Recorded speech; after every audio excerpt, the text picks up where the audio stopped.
Аллаһка инану һәр әҙәмдең йөрәгендә. Бәләкәйҙән үк Аллаһ бойорһа, ул беҙҙең менән «Я Раббым» тигән һүҙҙәрҙе ишетеп үҫәбеҙ. Уларҙы телмәребеҙҙә әүҙем ҡулланабыҙ.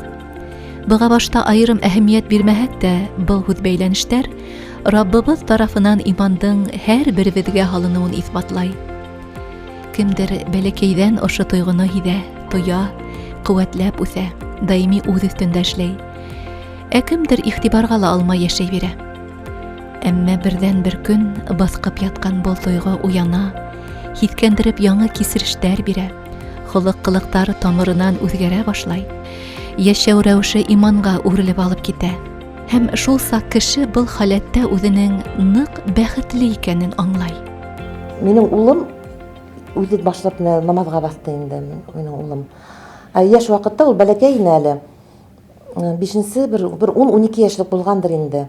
Уже хәтеремдә түгел, төндә торһам, был ашап ултыра төндә. Балаҡайым, ни ашыҡтыңмы, ни төндә тороп ашайһың тип һорайым инде. Юҡ, мин ураҙа тотам ти. Нимә эшләйһең, әйтәм, ураҙа тотам ти, сәхәр ашап ултыра төндә торғанда. Һин беләһеңме нисек ураҙа тоторға тим инде? Юҡ, белмәйем ти. Шуны әйҙәм, әйтәм, тотайыҡ икәүләп, үҙем уйлайым инде, бала ураҙа тота, мин нишләп тотмайым. Сөнки беҙ бәләкәй саҡта нәнәй белән, үҙемдең оласайым белән ураҙа тота торғайныҡ.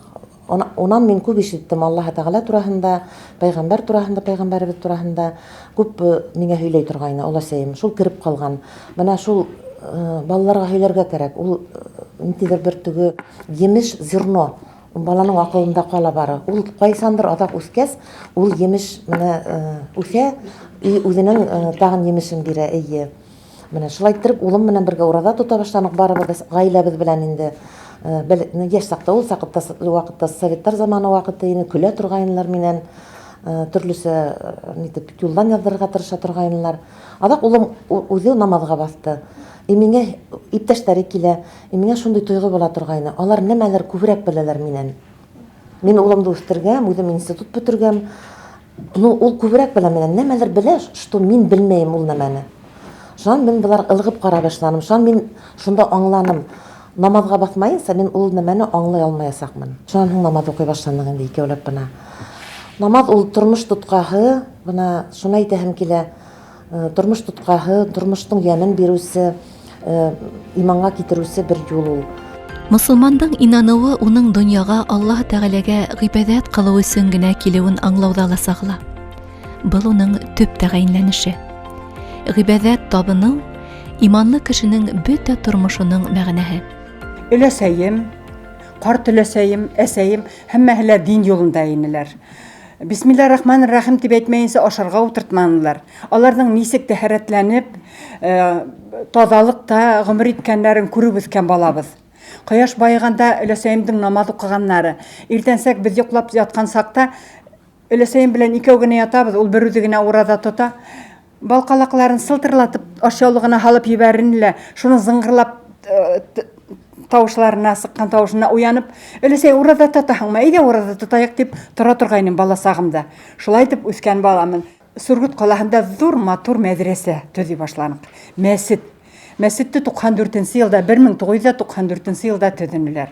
Шунда бергәләп, беренсе тапҡыр бөтөн Сургут ҡалаһындағы мосолманнарыбыҙ Саматов Таһир хәҙрәт ҡорбан салған. Ҡыш, һыуыҡ. Мәсеттең әле биләмәһен генә билгеләгәннәр, мәсетебеҙ юҡ. Әммә ләкин шул салған һыйырҙы бөтөн мосолман халҡына тараталар. Хәҙер килгән, беҙ баҫтыҡ, менә беренсе тапҡыр шунда ҡорбан салып, китереп салғанда, беҙ алдыҡ бит инде, намаҙларға йөрөй башланыҡ. Аларҙың нисек мәҙрәсәлә асып, мәсетте уҡыған аҙан тауышларын ишетеп, тәүге тапҡыр шул баҫмаларына баҫып, тупһаларында тыңлап торғанда, ул беләһегеҙме, Аллаһының ҡөҙрәте, Аллаһының көсө шул азан тауышларынан, шул уҡыған аят тауышларынан ошо күлмәкләрем аллы вислы сыу булып илап ҡайтты. Мына ул аны тыйып булмай ул күҙ йәшен. Шул хәтле асыҡ, таҙа керә, иман нурлары керә. 2000-нсе йылда килдем мәҙрәсәгә, мәҙрәсәлә уҡый башланыҡ. Мине дингә килеүем бала шаҡтан уҡ әнкәйнең уҡыған намаҙлары, тотҡан уразалары күреү ныҡ төп сәбәп булғандар дип уйлайым. Әммә ләкин әле мин олай жеңел генә килмәдем. намаз укырга, уразалар тотарга, Коръәннәр укырга тиз генә өйрәнеп китмәдем. Менә кешегә гел нидер җитми диләр бит. Күңел минем гел нәрсәнедер эзләнде. Бик күп кенә шундый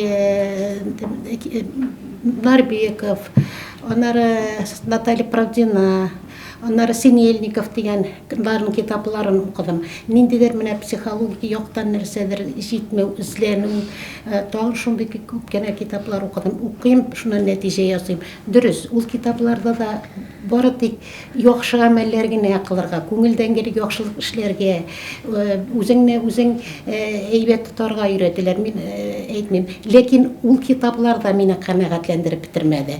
Менә һаман нәрсәдер җитмәде. Дөрес, тормышта авыр моментларым булганга да шулай изләнгәнмендер бәлки.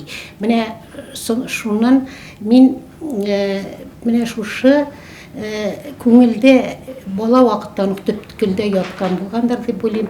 Коръәнгә килдем.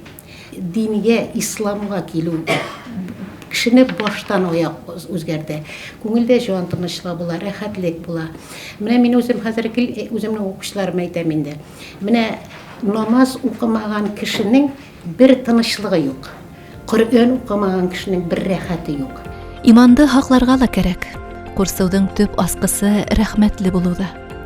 Без иһә еш кына хәүф-хәтәрдән, әшәке-эштәрдән арлаган Раббыбызның игелегенә игътибарһыз калабыз. Иманлы кеше гадәттә үзен был турала гел искәртеп тора. Һәрбер кылыгын энә күзеннән үткәрә. Шатлыклы мәлдә лә, йөрәкте кайгы, хәсрәт ялмаганда ла иманыбыз зыян күрмәһен.